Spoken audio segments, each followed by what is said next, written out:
The most terrifying sound in Seoul was not the siren of a police car, nor the scream of an ambulance navigating the heavy traffic of Gangnam. The most terrifying sound was the silence of Chairman Min Jun when he entered a boardroom. It was a silence that suffocated.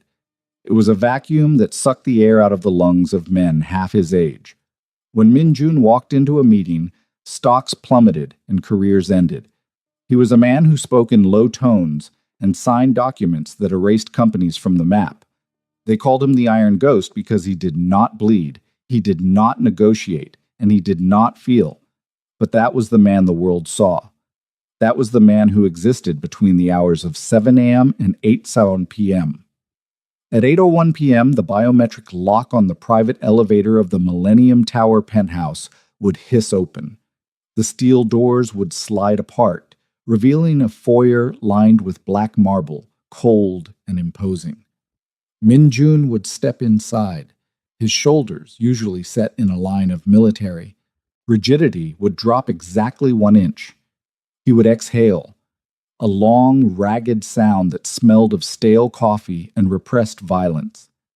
And there, standing in the archway of the living room, bathed in the warm, amber glow of a floor lamp, would be Nia. She was not waiting like a servant.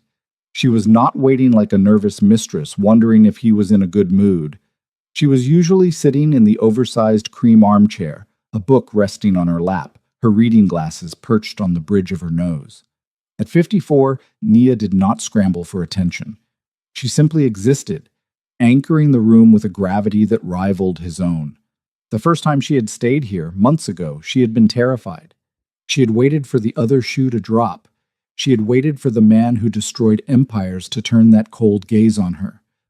But tonight, like every night for the past 3 months, the ritual was the same. Min Jun placed his briefcase on the console table. He unbuttoned his suit jacket, the armor that cost $10,000 and weighed 1,000 pounds, and hung it up. He walked toward her. He didn't speak. He didn't turn on the television. He didn't check his phone. He stopped in front of her chair. Nia looked up, marking the page in her book. She saw the fatigue etched into the lines around his eyes. She saw the shadow of the monster he had been all day. "You're back," she said softly. "I am back," he replied. His voice was gravel, but the edge was gone. He sank down onto the rug at her feet. The chairman of the Han Seong Group, a man who made politicians tremble, sat on the floor, leaning his back against her legs. He closed his eyes and tipped his head back, resting it against her knee. Nia didn't ask him about the merger. She didn't ask who he had fired. She simply reached out her hand, her skin rich and dark against the silver-peppered black of his hair, and began to massage his scalp. She felt the tension leave him in waves. She felt the Iron Ghost dissolve, leaving only Min Jun, a 58-year-old man who was tired of being strong. "How was the world?" she asked quietly, her fingers working through his hair. "Loud," he murmured, his eyes still closed. "Sharp. Useless." "It's gone now," she whispered. "Yes," he breathed out. "It stays in the elevator." This was the secret. This was the truth that would have shattered the tabloids. The world believed that a woman's power lay in being shown off, in the diamonds she wore to the gala, in the way her husband paraded her for the cameras. But Nia knew better. She looked down at the most powerful man in the city, defenseless, at her feet. She wasn't hidden. She wasn't a secret because he was ashamed. She was a secret because he was hoarding his peace. She was the only place on earth where he didn't have to be a god. But that didn't mean the arrangement was easy. Nia had spent 20 years as a public wife, trained to smile when cameras flashed. The silence of the penthouse was a stark contrast to the noise of her past. Sometimes she wondered if she was disappearing. She looked at her reflection in the dark window across the room. She saw herself, but more importantly, she saw him. He shifted, turning his face to press a kiss against her knee through the fabric of her lounge pants. It was a gesture of such profound reverence that it made her throat tight. "Nia," he said, opening his eyes. They were dark, endless, and entirely hers. "Yes?" "I am starving," he admitted. "Not for food." She smiled, a genuine private thing. "Go wash your hands, Minjun. I made stew." He stood up, groaning slightly as his knees popped, a reminder of their age, a reminder of their humanity. He looked down at her, and for a second the intensity returned. "You are too good to me," he said. "I know," she replied effortlessly. "That's why you keep the door locked." He didn't laugh. He just nodded as if she had spoken a law of physics. "Yes, that is exactly why." As he walked toward the bathroom to scrub the day off his skin, Nia closed her book. She wasn't waiting for a ring. She wasn't waiting for a public declaration. She was realizing that for the first time in her life, she wasn't performing for an audience. She was simply living, and the retention of this piece was worth more than any magazine cover. But peace, in a city like Seoul, is fragile. And even the thickest glass cannot keep the world out forever. The weekends were their own universe. In her previous marriage, weekends were for networking, brunch with the ambassador, golf with the senators, charity auctions where she had to stand in heels for 6 hours and pretend to care about tax loopholes. Here, weekends were for the slow, deliberate art of doing nothing. It was a rainy Sunday in late autumn. The clouds hung low over the Han River, turning the city into a watercolor painting of grays and blues.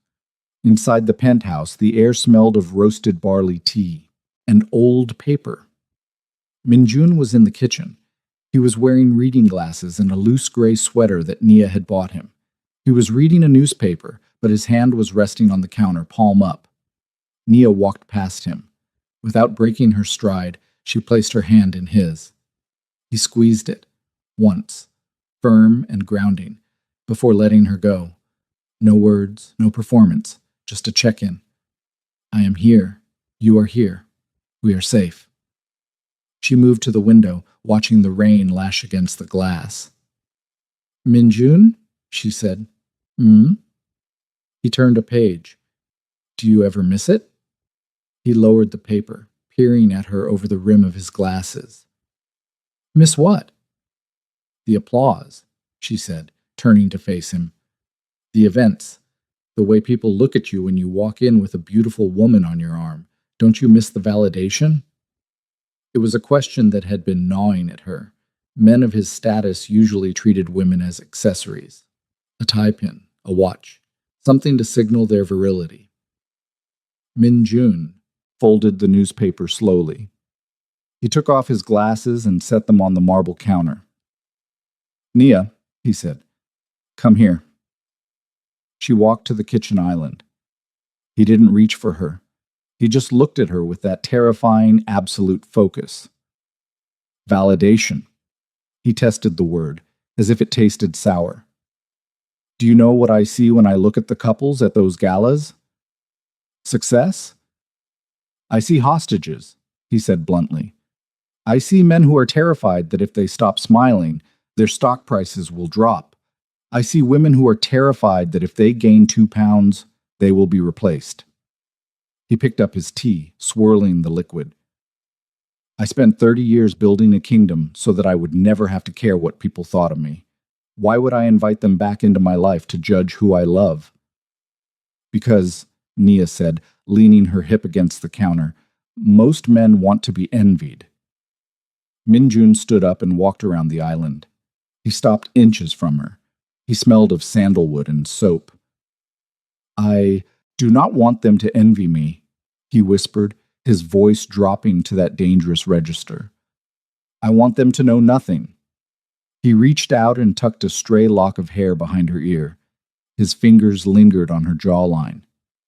"If they see you," he said, "they will try to find a way to use you against me. They will look for cracks. They will analyze your history. They will drag your name through the mud just to see if I flinch."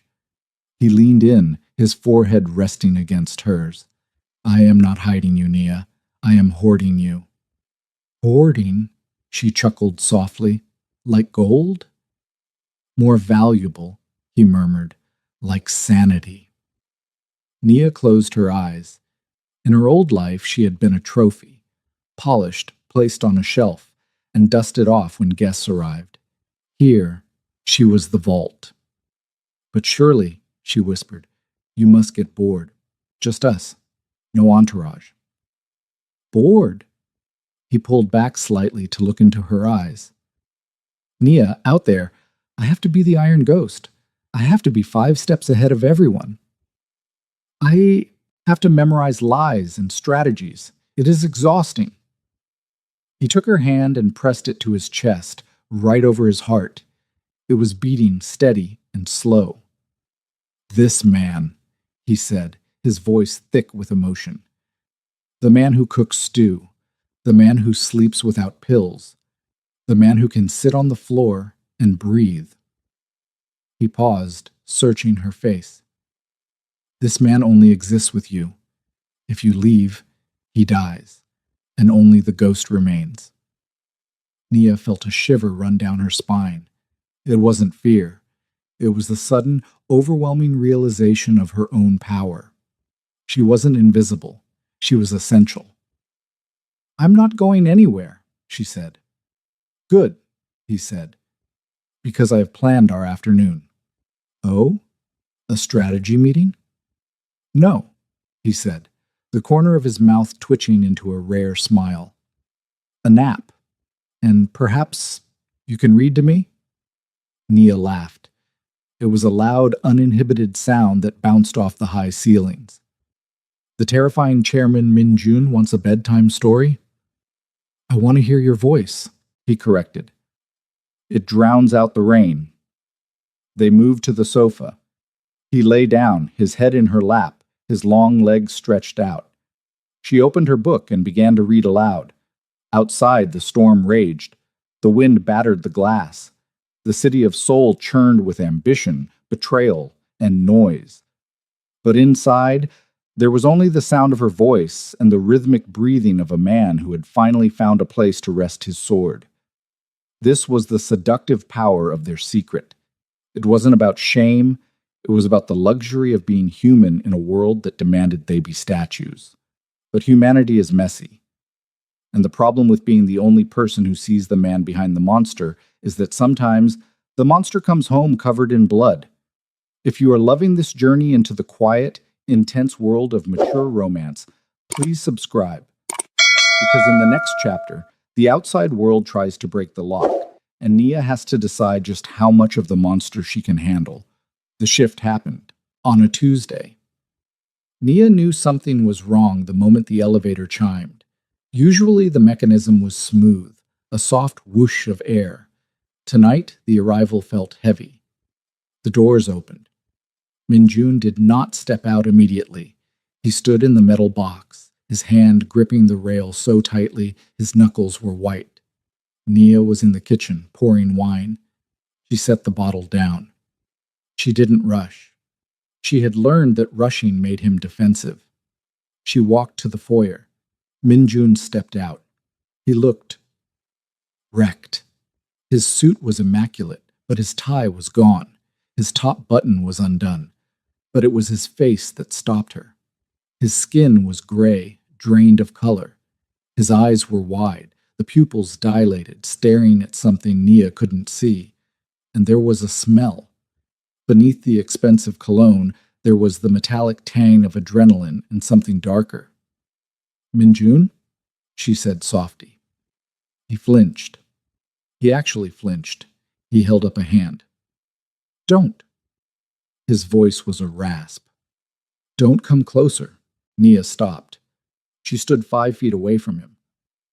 What happened? Business, he said. The word sounded like a curse. Ugly business.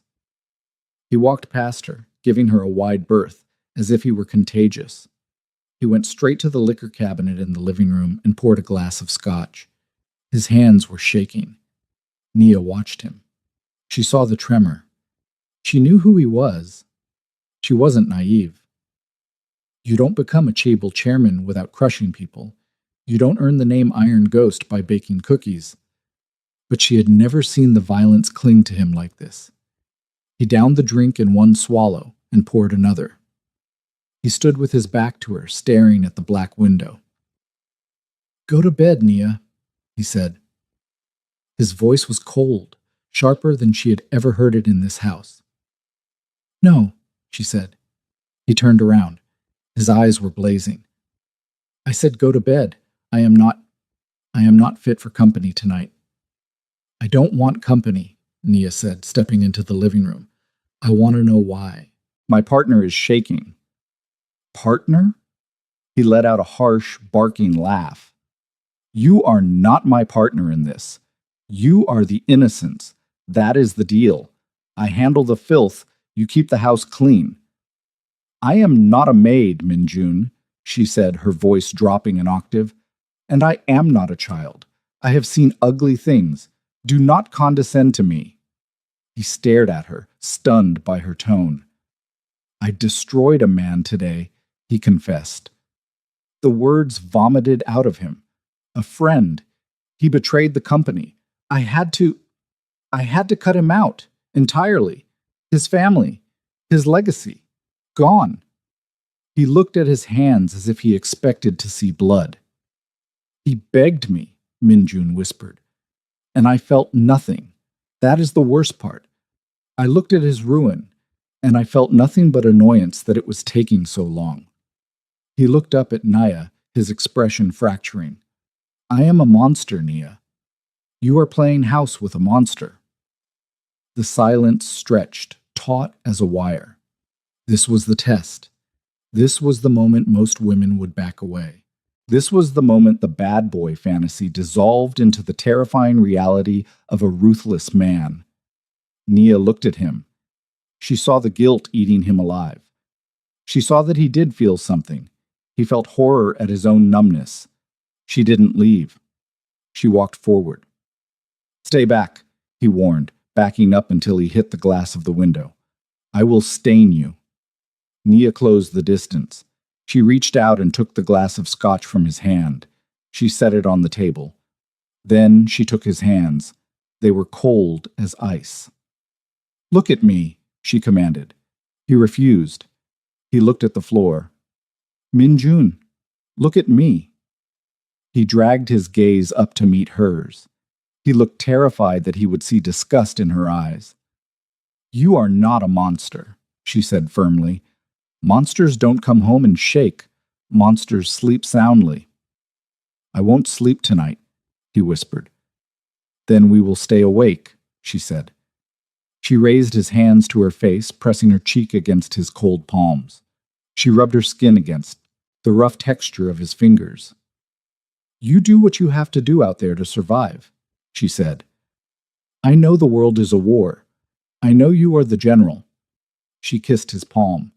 "But in here, you surrender." "I don't deserve this," he choked out. "I don't deserve you." "Probably not," Nia agreed lightly. "But you have me, so you might as well let me help." He broke. The iron ghost crumbled.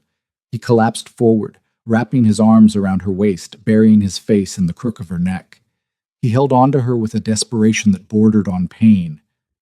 "If you were not here," he muffled into her skin, "I would be a monster. I would turn into stone." "I know," she whispered, stroking the back of his head. "Then stay human with me." They stood there for a long time, the city lights flickering below them like indifferent stars. He was heavy against her, a dead weight of guilt and exhaustion. But Nia didn't buckle. She held him. She absorbed the coldness radiating off him until her own. Warmth began to seep back into his bones. This was the intimacy the world would never understand. They thought intimacy was sex, or romance, or diamonds.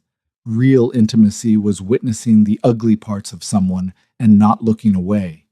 Real intimacy was washing the blood off a soldier's hands and telling him he was still a man. The morning sun hit the penthouse with a brilliance that felt apologetic. Nia woke up alone in the massive bed. For a moment, panic flared. Had he left?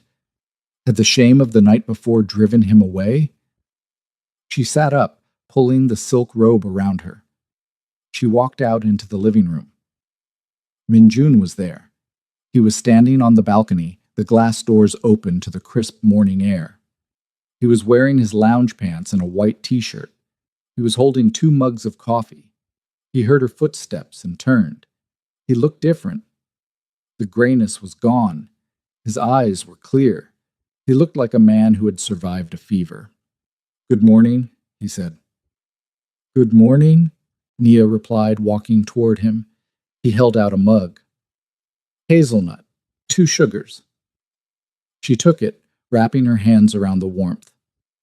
"You remembered." "I remember everything about you," he said. He stepped back inside and slid the glass door shut, muffling the sound of the city. He looked at her, and the intensity of his gaze was different now. It wasn't desperate. It was settled. "About last night," he started. "You don't have to explain," Nia said. "I do," he countered. "I need you to know something. In 58 years, no one has ever stayed. When I show them the darkness, they leave, or they ask for money to stay." He took a step closer. "You didn't ask for anything." "I have everything I need," Nia said. She looked around the room, the quiet, the safety, the man standing before her who would burn the world down to keep her warm. "I realized something," Minjun said. "I have spent my life building walls to keep people out. I thought power was isolation." He reached out and took her hand, interlacing their fingers. "But this," he lifted their joined hands, "this is power. To be known, to be seen, and to be forgiven." Nia squeezed his hand. "We are happy here, Minjun, in the quiet." "Yes," he said, "we are." He led her to the sofa, and they sat down. The morning news was playing softly on the television, muted. Images of the stock market, images of the scandal involving the man Minjun had destroyed yesterday. The world was chaotic, loud, and judgmental.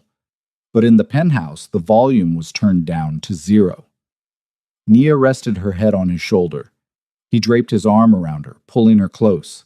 She thought about her friends back in the States.